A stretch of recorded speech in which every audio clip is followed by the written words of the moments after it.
This YouTube channel does not promote any violent, harmful, or illegal activities. All content provided by this channel is meant for an educational purpose only.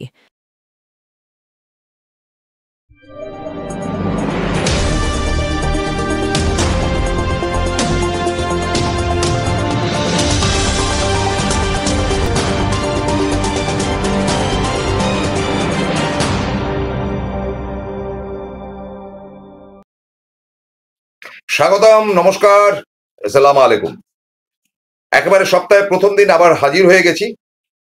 আজকের অনুষ্ঠানটি হচ্ছে গিয়ে এই যে দিলীপ ঘোষকে নিয়ে যে পর্বটি চলছিল, 3টে পর্ব গেছে আপনারা জানেন, এবং সাংঘাতিক রকম ভাবে আপনারা সাড়া দিয়েছেন এবং প্রত্যেকটাতে কমেন্ট করেছেন। আজকেও প্রচুর কমেন্ট করবেন, কিন্তু আজকে আরো খানিকটা, মানে প্রত্যেকদিনই তো একটু একটু করে ছাড়ছি, আজকে আরো খানিকটা দিল্লির খবর, আরএসএস খবর এবং মূল ব্যাপারটা হচ্ছে দিলীপ ঘোষের খবর, সেগুলো আরো দেব, যেগুলো আপনাদের অনেকের অজানা। তবে একটি কথা বলে আজকে আমি সকালের এই বা প্রাতঃভ্রমণ সেরে এসে যারা বসেছেন বা ঠিক আছে অফিস যেতে যেতে মোবাইলে দেখছেন, প্রত্যেককে আমি হৃদয়ের অন্তঃস্থল থেকে নমস্কার জানাই। আমার সমালোচনা যারা করেন তাদেরকে আরো মানে নমস্কার জানাচ্ছি।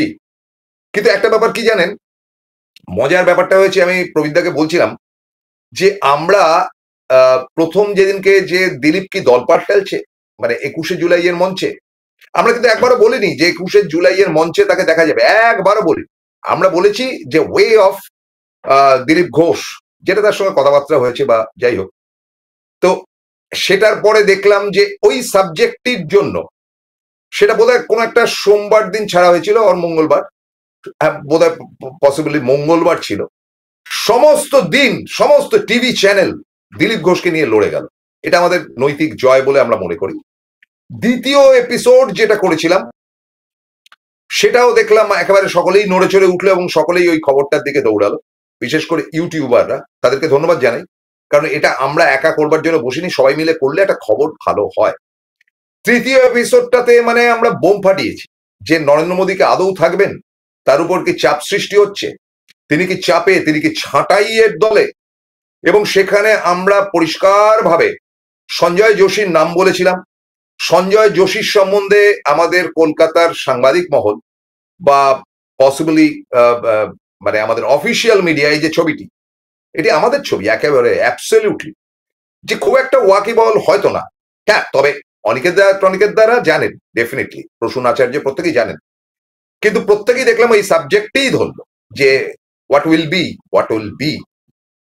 তো এই Sanjay Joshi absolutely a person, তিনি এখন বিজেপিতে, অত্যন্ত কড়া ধাতের মানুষ। এবং সঞ্জয় যোশী সম্বন্ধে যেটা শুনেছি, যে তিনি আরএসএস করাকালীনও বটে এবং বর্তমানে বিজেপিতে থাকাকালীনও বটে, যে কোনো একটা জায়গায় যাচ্ছেন, হয়তো তার গাড়িটা রয়েছে, কিন্তু কোনো একটা জায়গায় তার খিদে পেয়েছে, হয়তো খেতে বসেছেন কোনো একটি ধাবাতে বা কোনো একটি জায়গায়, কারুর পয়সায় না, নিজের পয়সায় তিনি খাওয়া দাওয়া করেন। একেবারে আরএসএস এর প্রত্যেকটা পদক্ষেপ ফলো করেন ভদ্রলোক। এবং পরিষ্কার বলি যে তিনি অ্যাবসলিউটলি নরেন্দ্র মোদীর কাজকর্মে অত্যন্ত বিরক্ত, খুব অখুশি, এবং যেরকম ভাবে অখুশি মোহন ভাগবত, সেরকম নরেন্দ্র মোদীর যদি এখন এই মুহূর্তে অফিসিয়ালি কেউ মানে পরম অমিত্র হয়ে থাকে, শত্রু বলবো না, তাহলে মানে মোহন ভাগবত তার ফিল্ডে এসে নরেন্দ্র মোদীকে বলবে না, তার যা করার তিনি করে দেবেন। তার থেকে পাওয়ারফুল লোক এই মুহূর্তে ভারতবর্ষের রাজনীতিতে কেউ নেই, মোহন ভাগবতের মতন। তো মোহনজি যেটা বলবেন সেটা অবশ্যই সঞ্জয় যোশী অক্ষরে অক্ষরে মানবেন। এবং সঞ্জয় যোশী নরেন্দ্র মোদীকে একদম পছন্দ করেন না, যে মানে যদি আমার ভাষাটা এমন হতো দু চক্ষের বিষ, তবে তাই ধরে নিন। এবং নরেন্দ্র মোদী তো একদমই পছন্দ করেন। নরেন্দ্র মোদী মনে প্রাণে চেয়েছেন, মানে এখনো পর্যন্ত চেয়েছেন, যে কোনোভাবে সঞ্জয় যোশীকে যেন বিজেপি দলের সভাপতি না করা হয়। এবং নাগপুর চাইছে, ইনিও নাগপুরের মানুষ, মারাঠি, তিনি চাইছেন যে এই গুজরাটি কালচার ধীরে ধীরে সরে যাক, অমিত শাহ এবং নরেন্দ্র মোদী বিদায় নিক, বিদায় না নিলেও যেন সাইডলাইন হয়ে যাক, বিশেষ করে অমিত শাহের উপর বেদম চটা। নরেন্দ্র মোদী তো বনবন করে ঘুরে বেড়াচ্ছেন, অমিত শাহ দেশ চালাচ্ছেন। এই দেশ চালানোর পদ্ধতিটি আরএসএস এবং সঞ্জয় যোশীর বিশেষ অপছন্দ। এবার ছাঁটাই লিস্টে কারা রয়েছে, ছাঁটাই তো ইতিমধ্যে হওয়া শুরু হয়েছে, আপনারা জানেন। আমার প্রথম চরিত্রের নাম হচ্ছে, ধীরে ধীরে আসবো পশ্চিমবঙ্গে, শুনে নিন। প্রথম কথাটা হচ্ছে যে দিলীপ ঘোষের সঙ্গে সম্ভবত সঞ্জয় যোশীর কথা হচ্ছে, এই ব্যাপারে আমি দিলীপ দাকে কোনো প্রশ্ন করিনি, কারণ সেটা নীতিগতভাবে উচিত না, কারণ তাদের তো কিছু কনফিডেন্সিয়াল ম্যাটার থাকে, যেটা আর আরএসএস এর ব্যাপারে কোনো প্রশ্ন করলে দিলীপ দা একটি উত্তরও দেবেন। বিজেপির ব্যাপারে হয়তো উত্তর দিতে পারেন, কিন্তু আরএসএস এর ব্যাপারে একটি উত্তরও দেবেন না। তবে যতটুকু শুনেছি যে সঞ্জয় যোশীর সঙ্গে বৈঠক যদি দিলীপ ঘোষের হয়ে থাকে, ফ্রুটফুল, মানে নরেন্দ্র মোদী খুশ, এবং নরেন্দ্র মোদী খুশ মানেটা হচ্ছে গিয়ে বেখুশ এমন একটি দল, একটি টিম, যাদেরকে ছাঁটাই, মানে দিলীপদার ভাষায় কাঁচি চলবে, এবং কাঁচিটা এত নির্মম হবে কল্পনা করতে পারবেন না 2026-এর নির্বাচন আগে। তারপরে জেতা হারা তো পরের গল্প, পরের লড়াই, জেতা কি চারটিখানি ব্যাপার না, কিন্তু তার মানে জিততে পারবো না। শুভেন্দু অধিকারী ক্ষমতায় আসার পর তারপরে দেখা যাচ্ছে যে মানে বাই ইলেকশনে 11টির মধ্যে 11টিতেই ভোগে, তারপরে লাস্ট যেটা হয়েছে কালীগঞ্জে, সেটাতে হিন্দু ভোট কমে গেছে। এটা তো আরএসএস চাইবে না। আরএসএস চাইবে অন্তত নিজেদের সম্মানটা বজায় রাখতে, ক্ষমতা দখল টখলটা তো পরের ব্যাপার। তো কাজেই দিলীপ ঘোষকে আপার হ্যান্ড দেওয়া হবে। এবার দিলীপ ঘোষ থাকবে কি না থাকবে এটা অপেক্ষা করতে হবে, সেটাও খুব ভাষা খুব ধোঁয়াশা, খুব মানে মজাদার লোক। কিছু কথা হয়েছে, সেই কথা একটাও বলবো না, প্লিজ আমাকে অনুরোধ করবেন না। দিলীপ ঘোষ যা বলেছেন মানে টেরিফিক, মানে আমি হাসবো না কাঁদবো এরকম একটা ব্যাপার। বেটার আপনারা কিন্তু ছানবিন করে দিলীপ দার কাছ থেকে শুনে নেবেন, আমি বলবো। কারণ দিলীপ ঘোষ সঙ্গে আমার যা বন্ধুত্ব, সেটাতে করে আমি এটা বলতে পারি না। এটা তাদের তৃণমূলের ব্যাপারে যেমন আমি কোনো কথা বলবো না যে আমার সঙ্গে কুণাল ঘোষের কি কথা হয়েছে, বা সুমিত্রা রায়ের কি কথা হয়েছে, বা মমতা বন্দ্যোপাধ্যায়ের সঙ্গে কি যোগাযোগ হয়েছে, একটি কথাও যেমন আমি বলবো না, কারণ এগুলো আদর্শগতভাবে গোপন রাখা উচিত। দিলীপ ঘোষের ব্যাপারটা বলবো না, কিন্তু যতটুকু যা আভাস ইঙ্গিত পেয়েছি সেটা শুনলে আপনারা অনেকেই খুব মাস্ত হবে, বাস্ত। মানে বিজেপির যারা সাচ্চা বিজেপি, তারাও খুশি, তৃণমূল খুশি, ভাই সকলেই খুশি। তো সেই গল্পটা বলি। প্রথম চরিত্রটির নাম হচ্ছে Smriti Irani, Smriti Zubin Irani. Yes, this is the lady. এই ভদ্রমহিলা কে, কি তার ব্যাকগ্রাউন্ড, কি তার কারিকুলাম, কি বৃত্তান্ত, তিনি কোথা থেকে উদয় হলেন, শুনুন তাহলে কাহিনী ছোট্ট করে বলি। আগে দিল্লিটা শেষ করে তারপরে বাংলায় ঢুকবো। স্মৃতি ইরানি বাবা হচ্ছে গিয়ে সাম মালহোত্রা, পাঞ্জাবের লোক, এবং তার মার নাম হচ্ছে গিয়ে সাম বাগচি, মানে বাঙালির সঙ্গে বিয়ে হয়েছিল, নামগুলো বলছি না। তো দুজনে ব্রাহ্মণ, মানে বাগচি ব্রাহ্মণ এবং মালহোত্রা তিনিও ব্রাহ্মণ। ব্রাহ্মণ পরিবারে স্মৃতি ইরানির জন্ম হয়, তিনি উত্তর ভারতের লোক। এবং স্মৃতি ইরানির সম্পর্কিত দাদু যে, তিনি সংঘ পরিবারের সঙ্গে যুক্ত ছিলেন এবং জনসংঘ করেছেন, এবং স্মৃতি ইরানির বাবাও সম্ভবত জনসংঘের মেম্বার ছিলেন। That's all. জনসংঘের মেম্বার বা রাষ্ট্রীয় স্বয়ংসেবক সংঘের সঙ্গে যুক্ত থাকা মানেই হচ্ছে গিয়ে তিনি একেবারে ছড়ি ঘোরাবেন। সে তো নরেন্দ্র মোদীও ঘোরাচ্ছেন, তাদেরকে আরএসএস খুশি, বা অমিত শাহ ঘোরাচ্ছেন। স্মৃতি ইরানি হচ্ছে absolutely a lady of Narendra Modi, যার কথায়, নরেন্দ্র মোদীর কথায় বা অমিত শাহ তাদের কথায় কিন্তু স্মৃতি ইরানি মুভমেন্ট শুরু করেছেন। আপনাদেরকে বলি যে কে এই Smriti Irani, what is her background. Smriti Irani Delhi থেকে বোম্বেতে আসেন, সম্ভবত কোনো বেকারিজ অথবা কোনো খাবার দাবারের কোনো একটা জায়গাতে তিনি চাকরি করতে থাকেন। অত্যন্ত দৈন্য অবস্থা ছিল বোম্বেতে বা মুম্বাইতে। তখন তার এক বান্ধবী তার সেই অবস্থা দেখে, তার নাম হচ্ছে কি মোনা ইরানি, মোনা ইরানি তার নিজের বাড়িতে স্মৃতিকে আশ্রয় দেন, যে তুমি এখানে থাকো, যা করার করো। স্মৃতির টার্গেট ছিল যে সিনেমা বা সিরিয়ালে তিনি অংশগ্রহণ করবেন। পরবর্তী অধ্যায়ে তিনি মোনার বাড়িতে থেকে কাজকর্ম শুরু করেন, এবং করতে করতে করতে করতে তিনি ধীরে ধীরে টেলিভিশন ওয়ার্ল্ডে চলে যান, এবং টেলিভিশন ওয়ার্ল্ডে গিয়ে টুকটাক কাজ করে সাস ভি কভু বহুতি এরকম ধরনের একটি সুপার হিট টেলিভিশনের মধ্যে তিনি যুক্ত হতে পারেন, সাম টাইম অফ 2001-2 এরকম টাইমে। তো সেইটা করতে করতে সেটা সুপার ডুপার হিট হয়, এবং সুপার ডুপার হিট হওয়ার পর কোনো কারণে মোনা ইরানি, যিনি আশ্রয় দিয়েছিলেন স্মৃতি ইরানিকে, তার সঙ্গে তার হাজবেন্ড জুবিন ইরানির বিচ্ছেদ হয়ে যায়। এরা পার্সি। এবং তারপরে দেখা যায় যে জুবিন ইরানি স্মৃতিকে বিয়ে করেন। কি মারাত্মক ঘটনা চিন্তা করুন।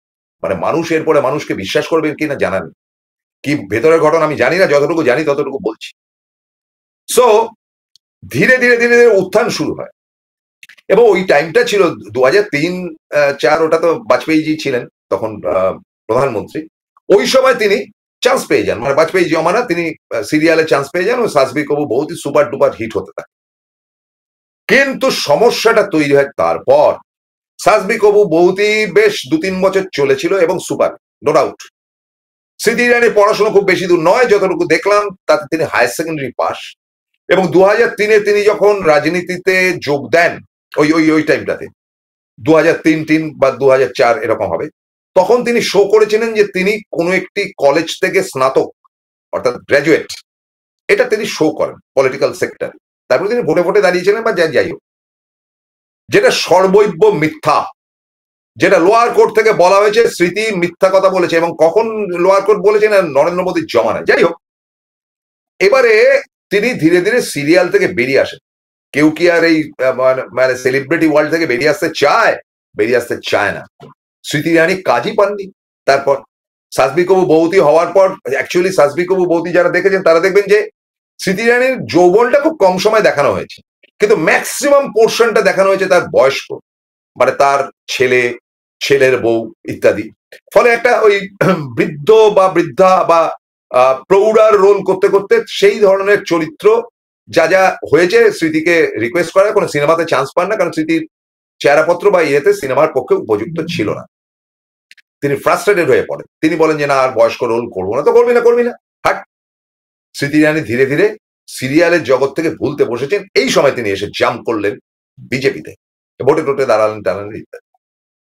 তিনি একেবারে চোখের মণি হয়ে উঠলেন নরেন্দ্র মোদী, অমিত শাহ ইত্যাদি এই গোষ্ঠীটার, মানে গুজরাটি গোষ্ঠী। আপনারা জানবেন যে স্মৃতি ইরানি যে তুলসী বলে যে রোলটি করেছিলেন সেটা গুজরাটি রোল। তো স্মৃতি ইরানি তার কি দাঁড়ালো? স্মৃতি ইরানির বাবা পাঞ্জাবি, স্মৃতি ইরানির মা বাঙালি, তিনি বাংলার খুব ভালো তার মার কাছ থেকে শিখেছিলেন।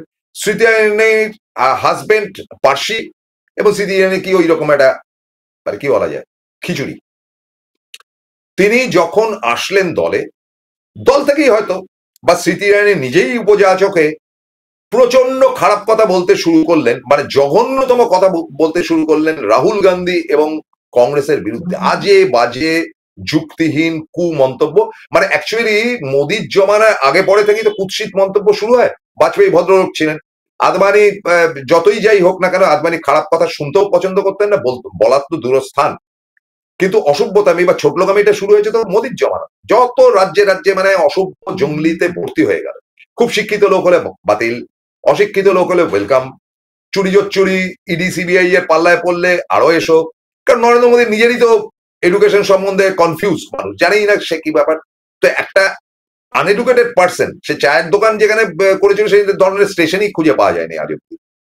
তো সে তো সবসময় চাইবে যে তার আন্ডারে যারা থাকবে তারা নিশ্চয়ই ডক্টরেট মার্কার লোক থাকবে না, ইয়েস ম্যানরা থাকবে। ইয়েস ম্যান শিক্ষিত লোকেরা হবেন না। ফলে স্মৃতি ইরানি ঢুকে গেলেন হায়ার সেকেন্ডারি পাশ করে, এবং তারপরে তিনি 2014 ভোটে জেতার পর, বাই দা ওয়ে আপনাকে বলি না, 2014-তে তিনি হেরে গেলেন। তিনি রাহুল গান্ধীর কাছে হেরে গেলেন। কিন্তু নরেন্দ্র মোদী ওই যে বলে না যে সময়ের জন্য, আমি তো বারবার বলি যে দিল কি রানী স্মৃতি ইরানি, এটা হচ্ছে চালু কথা কংগ্রেসের। নরেন্দ্র মোদী তাকে রাজ্যসভা থেকে পাস করিয়ে আনলেন, করে মন্ত্রিসভায় ঢুকিয়ে দিলেন। কি মন্ত্রী? না শিক্ষামন্ত্রী। হায়ার সেকেন্ডারি পাস শিক্ষামন্ত্রী। তো প্রধানমন্ত্রী বা কি এমন গুণী যে তিনি প্রধানমন্ত্রী যদি ওই ডিগ্রি নিয়ে করতে পারেন, বা ডিগ্রি কি ছিল বা না ছিল জানি না। তো স্মৃতি ইরানি কি অপরাধ করেছে ভাই? সে হায়ার সেকেন্ডারি পাস করে তারপরে তো ধানাই পানাই এটা ওটা মানব সম্পদ মন্ত্রী টন্ত্রী ইত্যাদি হওয়ার পর জানা গেল যে তিনি হায়ার সেকেন্ডারি পাস, মানে কেলেঙ্কারি চূড়ান্ত। স্মৃতি ইরানির একটাই কাজ ছিল, তিনি লোকসভা বা রাজ্যসভায় দাঁড়িয়ে, তিনি মন্ত্রী হওয়াতে কেন মন্ত্রী করে চলে জানেন তো? দুটো সভাতেই তিনি, মানে যারা মন্ত্রী হন তারা রাজ্যসভার যদি মন্ত্রী হন তিনি লোকসভাতে অ্যালাউ, আবার লোকসভা থেকে তিনি যদি মন্ত্রী হন তাহলে রাজ্যসভায় অ্যালাউ, মানে মন্ত্রী সব সভাতেই যেতে পারে।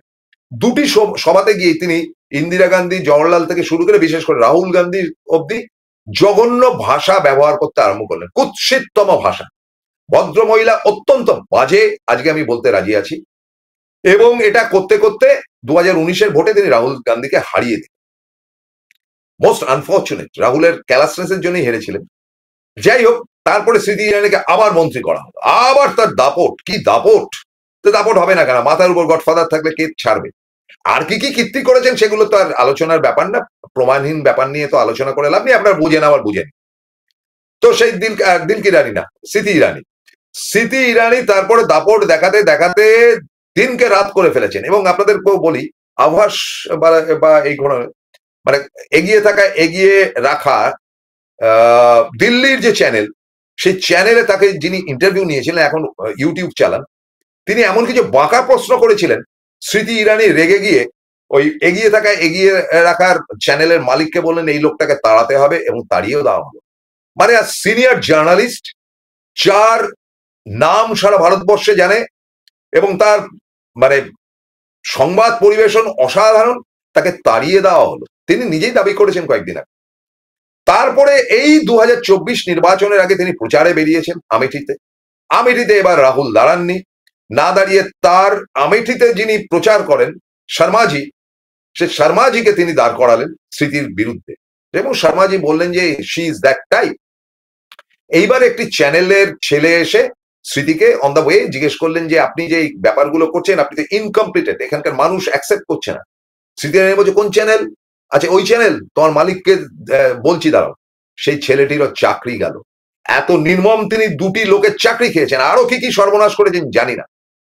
স্মৃতি হেরে গেলেন শর্মাজির কাছে, এবং স্মৃতি যেদিনকে হেরে গেলেন সেদিন থেকে মাথা খারাপ হয়ে গেল নরেন্দ্র মোদী, অমিত শাহের, যে এবার খিস্তাবেন কাকে দিয়ে? খিস্তাতে হবে তো। তখনই তাদের কাছে চলে এলো কঙ্গনা রানাওয়াত। আস্তে আস্তে আস্তে আস্তে স্মৃতি ইরানি সাইড হতে আরম্ভ করলেন, ছাটাইয়ের জায়গায় যেতে আরম্ভ করলেন। কিন্তু এদের মধ্যে ইচ্ছা ছিল আবার রাজ্যসভা থেকে ঘুরিয়ে আনা। কিন্তু ততদিনে কিন্তু আরএসএস খানিকটা কন্ট্রোল নিয়ে নিয়েছে, কারণ আন্ডারডগ, বিজেপি তো 240টা আসন, আন্ডারডগ।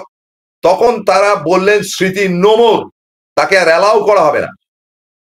আজকের ঘটনা শুনুন, কারেন্ট গত কয়েকদিনের ঘটনা।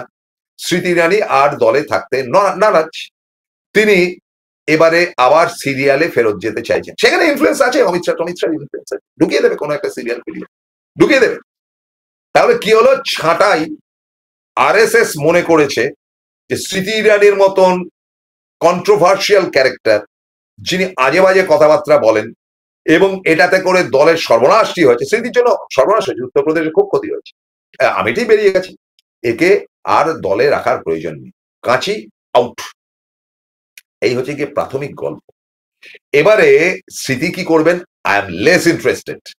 চলে আসুন বাংলাতে যাওয়ার আগে বিরতি নেব, কিন্তু তার আগে ছোট্ট করে বলি যে দিলীপ ঘোষের এই যে দিল্লিতে ঘুরে টুরে এলেন, কি কথা হলো তার সঙ্গে? দিলীপ ঘোষ ক্লিয়ারলি বলে এসছেন আমার সঙ্গে ছোট লোকামি করা হয়েছে। একদম আরএসএস এর লোকজনকে বোধহয় সম্ভবত সঞ্জয় যোশীকেই বলে এসছেন যে জানেন আমি কোনো একটা সভা থেকে যে আমার চেয়ার পর্যন্ত দেওয়া হয়, আমি দাঁড়িয়ে থেকেছি। এই অপমানটা কি আমার সত্যি গ্রহণযোগ্য ছিল? আমার এলাকা মেদিনীপুর, বা আমি তমলুক চেয়েছিলাম, আমাকে দাঁড় করিয়ে দিয়েছে পূর্ব মেদিনীপুর, যেটা আমি চিনি না, আমার ল্যাঙ্গুয়েজের সঙ্গে মেলে। আমি সংগঠনটা তৈরি করেছি, আমার সঙ্গে এই অসভ্যতাটা কি না করলেই চলছিল না?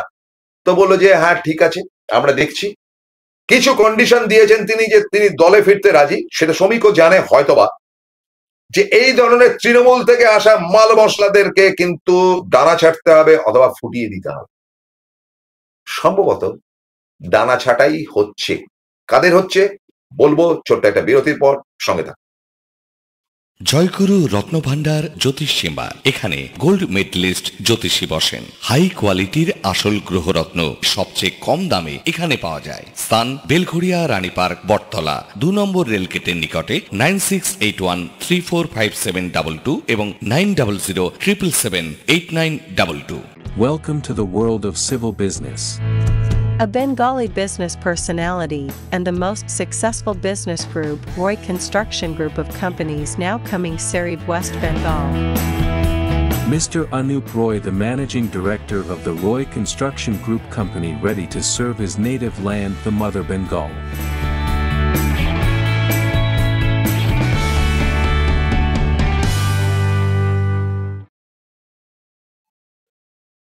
ফিরে এলাম বিরতির পর। এবার শুনুন একটা একটা করে ক্যারেক্টার, যাদেরকে দিলীপ ঘোষ মানে আশ্রয় দিয়েছেন, নেতা বানিয়েছেন ইত্যাদি। যেমন লকেট চট্টোপাধ্যায় ধরতে পারেন, তার আগে অবশ্য রূপা গাঙ্গুলি এসেছিলেন, রূপা গাঙ্গুলিকে কে কাটি করে জানি না, দিলীপ ঘোষ করেন।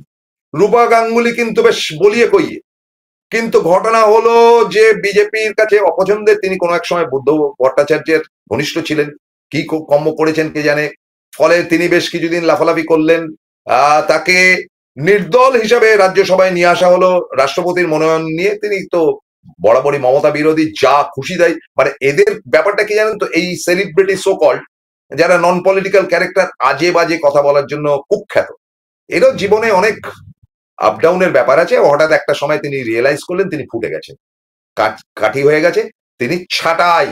এখন আবার ঘুরু করছেন যে নতুন শ্রমিক যদি দয়া করে। কারণ শ্রমিক বাবুর তো কিছু ক্ষেত্রে কিছু নাম বদনাম সবই আছে, জানি না কি করবে না করবে। লকেটের অবস্থা সেরকম, ততই বছর তাকে দিয়ে ওয়েস্ট বেঙ্গল থেকে তিনি হেরে যাওয়ার পর ধীরে ধীরে তাকে উত্তরাখণ্ডে পাঠিয়ে দেওয়া হলো, এখানে প্রচার করো। ওখানে গিয়ে খুব একটা লাভ নেই। তিনিও দেখছেন যে এখন সিনেমায় গেলে তার যে চেহারাপত্র হয়েছে তাতে করে বয়সের একটা ছাপ পড়ে গেছে, ফলে তাকে কোনো কিছুই মানাবে না। আর তিনি বা করবেন কি করবেন না করবেন।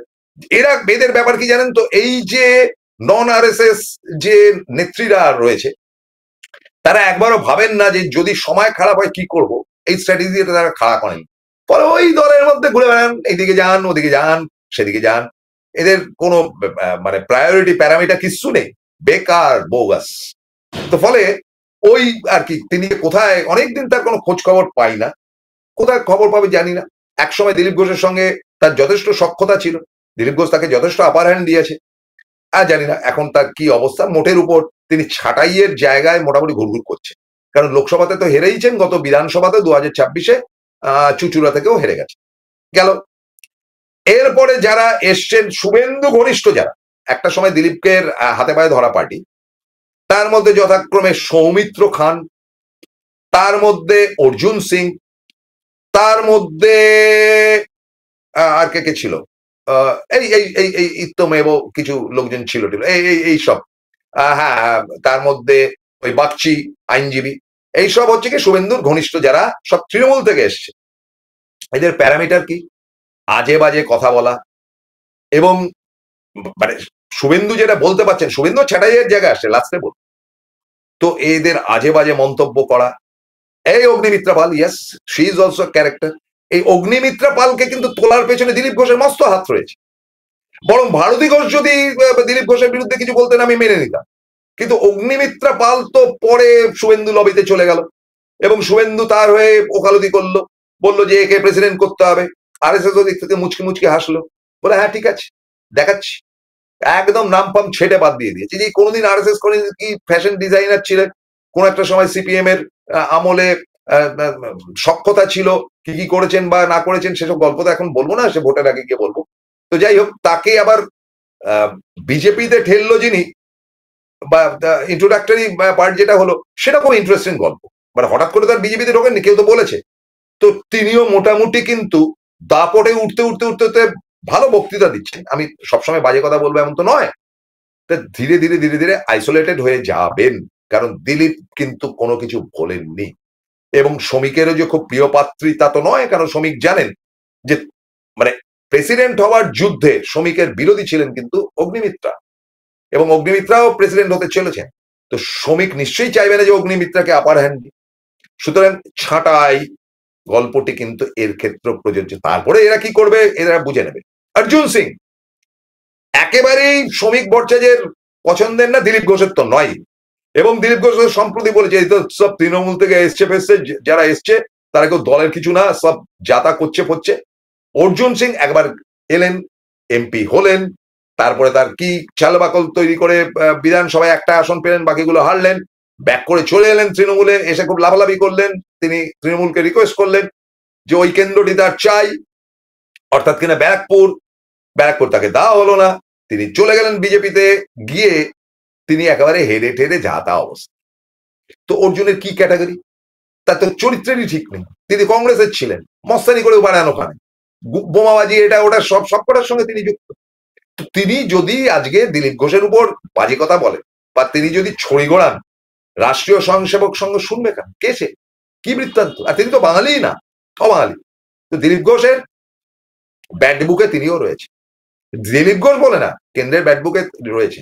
সব যে অমিত শাহ এসে বাজে, বা অমিত শাহকে কে বাজায় তার ঠিক নেই, অমিত শাহ তো ইতিমধ্যেই বলতে শুরু করেছে যে আমি যদি রিটায়ার করে যাই, আরে 61 বছর বয়সে রিটায়ার করবে কি, তোমার তো আরো 14 বছর, 75-এ গিয়ে করবে। তো অমিত শাহ বলতে শুরু করেছে আমি যদি রিটায়ার করে যাই আমি বেশ গাছপালা ইত্যাদি ইত্যাদি বিষয়গুলো নিয়ে থাকবো এসব বলেছিল। So and so it's interesting. তো এখন ব্যাপার হলো যে এই ব্যাপারগুলো কিন্তু পরম্পরায় চলতে চলতে চলতে চলতে এবার আসছি বাগচি। তিনি আইডেন্টিক্যালি কংগ্রেসের ছিলেন, কংগ্রেস থেকে তিনি মমতার মানে ভয়ঙ্কর মমতা বিরোধী, ভয়ঙ্কর, মানে কিছু হোক না হোক দুটো বাজে কথা। তারপর তিনি গ্রেপ্তার হয়েছিলেন একটা সময়, আমি অবশ্যই গ্রেপ্তারির খুব একটা সমর্থক নই, না করলেই ভালো ছিল। তা তিনি যা বলতেন বিভিন্ন চ্যানেলে চ্যানেলে সেটা বিজেপির কথা বলতেন। আমি ভাবছি কবে যাবে, তা তিনি চলেও গেলেন। এবং তিনি গিয়ে লজ্জিত থাকে না, তিনি বললেন যে যতদিনে মমতা বন্দ্যোপাধ্যায় গদিতে রয়েছেন ততদিন চুল রাখবেন না বলে ন্যাড়া হতে শুরু করছে। আরে কি বিপজ্জনক। আপনারা জানি না ইউল ব্রাইনার বলে একজন সিনেমা আর্টিস্টকে দেখেছেন? ইউল ব্রাইনার, তার নাম, সামনে চুল ছিল না, ভারী সুন্দর দেখতে ছিল, এনাকে দেখতে সুন্দর। তো ওই ইউল ব্রাইনার কোন একটা সিনেমার জন্য ন্যাড়া হয়েছিল, তারপর বললো আরে এটা তো খুব ভালো হয়েছে, সেই থেকে ইউল ব্রাইনার বাকি জীবন ন্যাড়াই থেকে গেছে।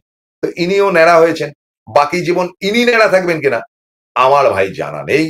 তবে ইনি যে করিতকর্মা নন, কংগ্রেস কালচারের মধ্যে নড়াচড়া করছে এবং কংগ্রেস কালচারের কথাবার্তা তার মধ্যে রয়েছে, আজে বাজে কথাবার্তা বলেন, ফলে আরএসএস এর অপছন্দের তালিকার সম্ভবত ইনিও আছেন। টিকিট পাবেন কিনা জানি না, গতবারে দাঁড়িয়েছিলেন, হেরে ফেরে যাতা অবস্থা। তিনি মিউনিসিপাল ইলেকশনে দাঁড়িয়েও জিততে পারবেন আই থিঙ্ক।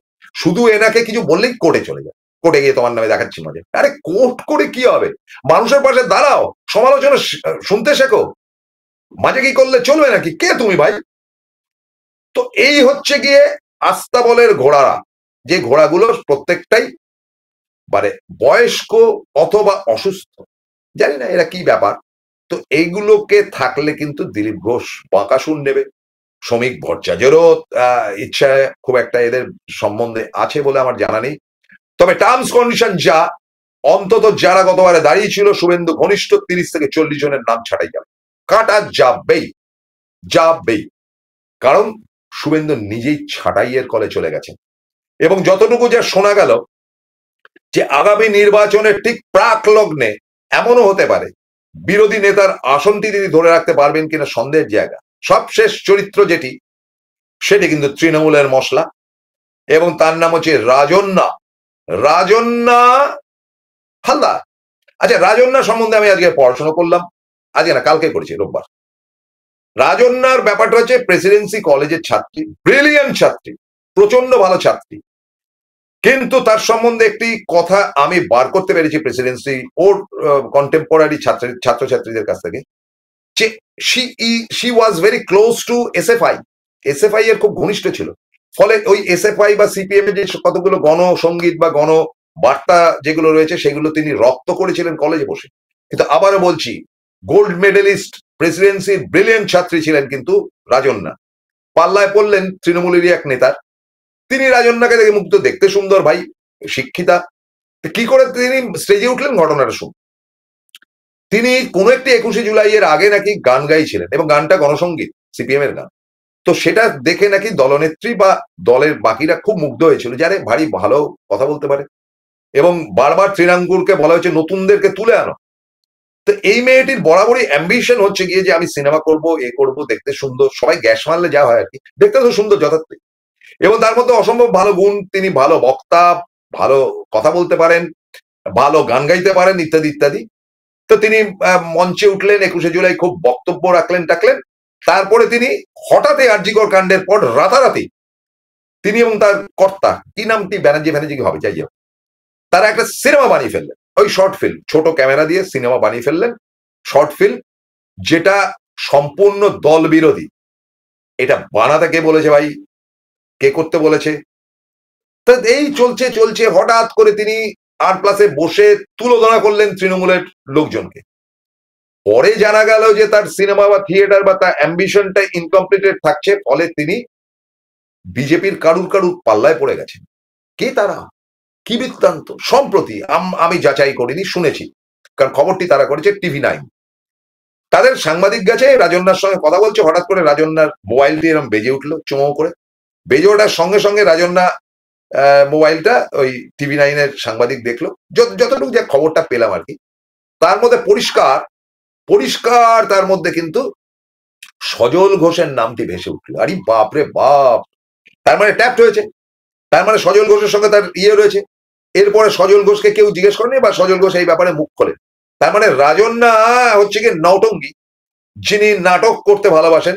রাজন্যা কিন্তু বিজেপিতে যাওয়ার আগে ছাঁটাই হয়ে গেছে, কারণ শ্রমিকেরও অপছন্দ, দিলীপেরও অপছন্দ, শুভেন্দু বা তার ইউনিটের ক্ষমতা নেই রাজন্যাকে ঢোকানো। রাজন্যা তুমি এবার কান্নাকাটি শুরু করো, তোমার বিদায় বেলা। একেবারে শেষে বিশিষ্ট ব্যবসায়ী এবং টেলিভিশন ওয়ার্ল্ডের একটা খুব নামকরা মানুষ মৃণাল চ্যাটার্জির একটি শোনাচ্ছি, তৃণমূলের আনুগত্য। মৃণাল কিন্তু মানে একেবারে ভয়ঙ্কর রকম তৃণমূলী, ব্যবসায়ী হলে হবে কি। এবং আপনারা যে দেখেন না কেবল টিভির ফার্স্ট ম্যান হচ্ছে কি মৃণাল, তৃণমূলের আনুগত্য। সে একটা লেখা দিয়েছে, Sriparna Roy, I am very sorry, শ্রীপর্ণাকে স্টেডি হতে হবে, দল নয় ব্যক্তি হিসেবে দলে থাকে, নিজের অনুগামীদের নিয়ে নিজেদের স্বার্থে দলকে ব্যবহার করে, দলের নেতা নেত্রীকে অপমান করলো, তা নিয়ে তাদের কিছু যায় আসে না। দল ক্ষমতায় আছে বলে নিজেদের সুযোগ সুবিধা আদায় করতে পারছে, দল ক্ষমতায় না থাকলে দল পরিবর্তন করতে ন্যূনতম সময় নেবে না। এই ধরনের নেতা কর্মীদের দলের সামনের সারিতে কেন রাখা হচ্ছে? দল নেত্রীর প্রতি আনুগত্য এদের কাছ থেকে আশা করা মূর্খামি। একই সাথে তিনি শ্রীপর্ণা রায়, যিনি কাউন্সিলর, এবং এই দিস লেডি, কি বলে এর নাম, হালদার এমএটি, তাদের সম্বন্ধে কিন্তু একটি মন্তব্য, একটা মন্তব্য কিন্তু বিদ্রোহের চিহ্ন। আমি মনে করি যে দল করে নিজের অ্যাডভার্টাইজ করবার জন্য নয়। মমতা বন্দ্যোপাধ্যায় শুনছেন, কুণাল ঘোষ, সুমিত রায়, অরূপ বিশ্বাস, দেখুন ব্যাপারটা, আত্মপ্রচারের ঠেক যদি তৃণমূল হয়ে থাকে, তাহলে বিজেপির এই রাষ্ট্রী রাবিশ জিনিসপত্র, অশিক্ষিত জিনিসপত্রগুলোর সঙ্গে আপনাদের তফাৎটা কি থাকবে? একটু ভাববেন, ছাঁটাই করুন, ছাঁটাই। আসবো আবার একটা পর্ব নিয়ে খুব শিগগিরই। Thank you very much, good day.